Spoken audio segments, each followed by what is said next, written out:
प्यारे बहनों और भाइयों, मेरा नमस्कार स्वीकार हो। आज हम आपके लिए बताएंगे कि ओंकार की 3 मात्राएं का अर्थ।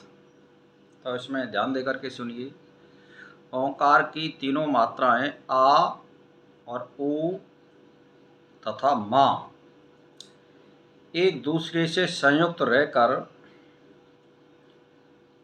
या प्रयुक्त की गई हों या पृथक पृथक एक एक ध्येय के चिंतन में इसका प्रयोग किया जाए, दोनों प्रकार से ही वे मृत्यु तुल्य हैं। बाहर भीतर बीच की क्रियाओं में पूर्णतः इस मात्रा का प्रयोग किए जाने पर ज्ञ यानी ना कंपते उस परमेश्वर को जानने वाला ज्ञानी विचलित नहीं होता है। तो अब इसका अर्थ सुनिए कि ओम मंत्र में यह भाव दिखाया गया कि ओंकार वाच्य परब्रह्म परमेश्वर जो एक जगत रूप विराट रूप है, अर्थात जो कुछ देखने सुनने और समझने में आता है वह उसका वास्तविक परम अविनाशी स्वरूप नहीं है। ये भी आप सोच लो। यह परिवर्तनशील है, अतः इसमें रहने वाले जीव अमर नहीं होते। वह चाहे ऊंची से ऊंची योनि को प्राप्त कर ले, परंतु जन्म मृत्यु के चक्कर से छूटते नहीं हैं। इसके एक अंग पृथ्वी लोक या पृथ्वी या अंतरिक्ष, इन दोनों लोकों की अथवा तीनों लोकों को मिलाकर संपूर्ण जगत की अभिलाषा रखते हुए जो उपासना करता है, जिसका इस जगत को आत्मरूप पर ब्रह्म पुरुषोत्तम की ओर लक्ष्य नहीं है, यानी परमात्मा की, यानी मान के चलिए जो मनुष्य या स्त्री ओंकार से ध्यान या चिंतन कर रहा है और उसका लक्ष्य परमात्मा की ओर बढ़ने का नहीं है और भौतिकवाद को प्राप्त करने का है, तो उसको यहीं पर चक्कर लगाने पड़ेंगे। जन्म मृत्यु से छूट नहीं सकता है, जरा मृत्यु को प्राप्त होगा, क्योंकि उसका जो लक्ष्य है वो परमात्मा की ओर सटीक नहीं है। इसीलिए वही मरण जीवन चलता रहेगा। तो जो जगत के बाह्य रूप की आसक्ति हो रहा है वह इन्हें नहीं पाता, अतः बार बार जन्मता मरता रहता है। तो उन्हें तो यही साधक पा सकता है जो अपने शरीर से बाहर भीतर, शरीर के मध्य स्थान हृदय स्थित में उसके द्वारा की जाने वाली बाहर भीतरी और बीच की समस्त क्रियाओं में सर्वत ओंकार के वाचार्थ रूप एकमात्र पर ब्रह्म पुरुषोत्तम को व्याप्त समझता हो। यानी जो हमारे हृदय के अंदर जो परमात्मा निवास करता है वो ब्रह्म का अंश है। बस केवल आप भोगों से बचे रहिए। इस पर जब भोगों का पर्दा गिर जाता है तो वो धुंधला हो जाता है और वो इसकी जीव संज्ञा हो जाती है। इसीलिए भाई और बहनों, ओंकार के द्वारा उनकी उपासना करता है, उन्हें पाने की अभिलाषा से ओंकार जप स्मरण चिंतन करता है, वह ज्ञानी परमात्मा को पाकर फिर कभी अपनी स्थिति में विचलित नहीं हो सकता है। यानी वो जो निश्चय करता है उसे वो प्राप्त करता है। इस मंत्र में तीसरे, चौथे और पांचवें मंत्रों के भाव में संक्षेप में वर्णन करके ब्राह्मण ग्रंथों के वाक्यों में कही हुई बात का समर्थन किया गया। भाव यह है कि एक मात्रा अर्थात एक अंग को लक्ष्य बनाकर उपासना करने वाले साधक को ऋग्वेद की ऋचाएँ मनुष्यलोक में पहुंचा देती हैं। 2 मात्राएं की उपासना करने वाले अर्थात जगत के ऊंचे से ऊंचे स्वर्गीय ऐश्वर्य लक्ष्य मानकर ओंकार की उपासना करने वाले को यजुर्वेद मंत्र चंद्रलोक तक ले जाते हैं।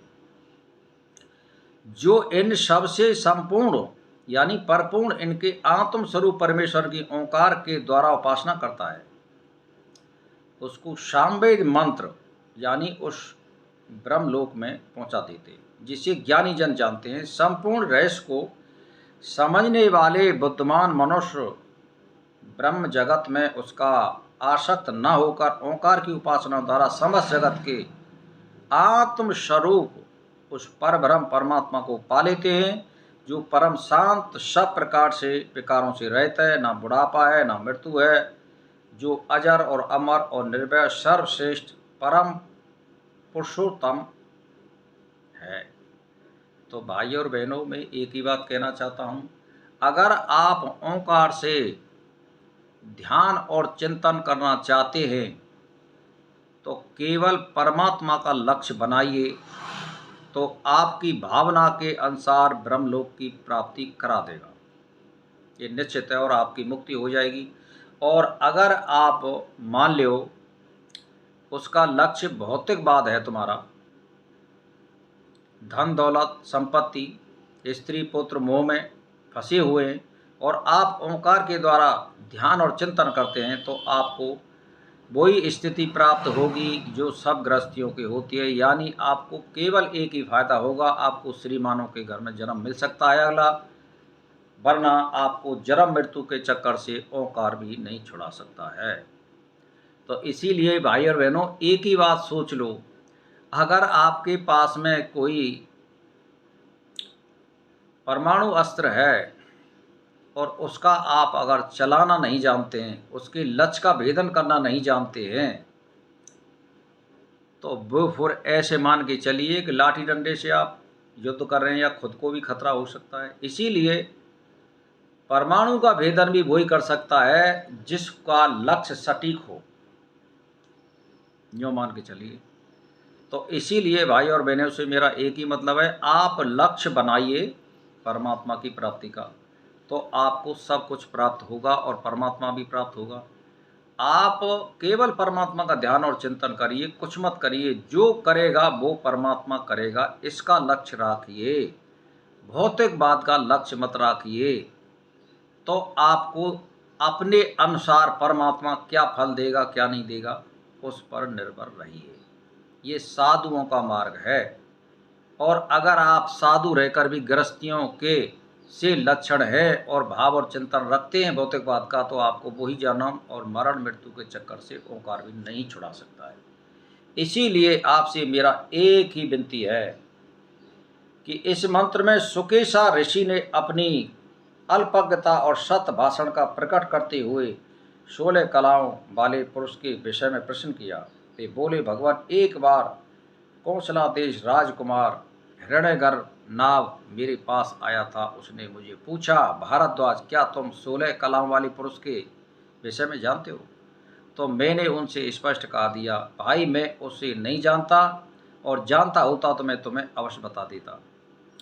ना बताने का कोई कारण नहीं है। तुम अपने मन में यह ना समझना कि मैंने बहाना करके तुम्हें अपने मन से समझा दिया कि मैंने बहाना करके तुम्हारे प्रश्न को टाल दिया, क्योंकि मैं झूठ नहीं बोलता हूँ। झूठ बोलने वाले का मूलोच्छेद हो जाता है, वह इस लोक में या परलोक में कहीं भी प्रतिष्ठा नहीं पा सकता।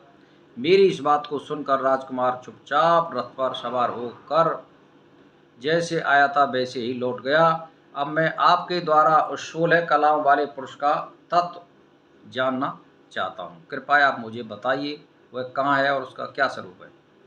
इस मंत्र में 16 कलाएं वाले पुरुषोत्तम संकेत किया गया है। महर्षि पिपले आदि कहते हैं कि हे सुकेशा, जिस परमेश्वर से 16 कलाओं तथा समुदाय संपूर्ण जगत उनका विराट शरीर उत्पन्न हुआ है, वे पुरुष ही इसको खोजने के लिए कहीं अन्यत्र नहीं जाना है, वे हमारे शरीर के भीतर ही विराजमान है। भाव यह है कि जब मनुष्य के हृदय में परमेश्वर को पाने के लिए उत्कृष्ट अभिलाषा जागृत हो जाती है, तब वे उसे वहीं उसके हृदय में ही मिल जाते हैं। इसीलिए 16 कलाओं से मेरा अर्थ है आपके अंदर ही 16 कलाओं वाला परमेश्वर मौजूद है।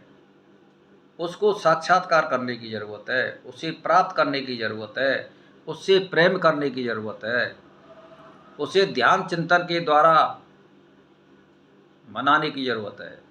क्यों है मनाने की ज़रूरत? कि आप अगर उसको कर्मों के द्वारा और अपने ध्यान चिंतन के द्वारा, यानी कर्म का मतलब है सत्य कर्म करना, अपनी इंद्रियों को बस में रखना, वो इससे प्रसन्न होता है और उसका ध्यान करिए। तो जब उसका साक्षात्कार हो जाएगा तो आपको 16 कलाओं वाला पुरुषोत्तम परम पुरुषोत्तम पुरुष मिल जाएगा। तो भाई और बहनों, आज के टॉपिक को हम यहीं पर बंद करते हैं। मेरा नमस्कार स्वीकारो।